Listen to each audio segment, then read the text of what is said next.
कसूर रिपोर्टर नूर हसन। थाना इलाहाबाद पुलिस की बड़ी कार्रवाई, जहरीली शराब की 4 चालू भट्टियां मिसमार, 170 लीटर जहरीली शराब बरामद, 4 मुल्जिमान गिरफ्तार। कसूर में थाना इलाहाबाद पुलिस ने SHO अबरार जमील की सरबराही में अहम कार्रवाई करते हुए जहरीली शराब तैयार और फरोख्त करने वाले 4 मुल्जिमान को गिरफ्तार कर लिया। पुलिस के मुताबिक मुल्जिमान इलाहाबाद और उसके गिरदोनवा में जहरीली शराब कशीद करके फरोख्त करते थे।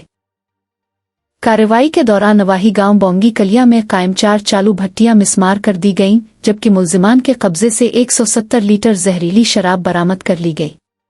गिरफ्तार मुल्जिमान की शनाख्त बशारत, शमीम और मुबीन वगैरह के नामों से हुई है। पुलिस ने मुल्जिमान को रंगे हाथों गिरफ्तार करके उनके खिलाफ इम्तिनाअ मुनश्शियात एक्ट की दफात के तहत अलग अलग मुकदमात दर्ज कर लिए हैं। पुलिस का कहना है कि मुनश्शियात फरोशों और गैर कानूनी सरगर्मियों में मुलव्वस अनासिर के खिलाफ कार्रवाइयां बिला तफरीक जारी रहेंगी।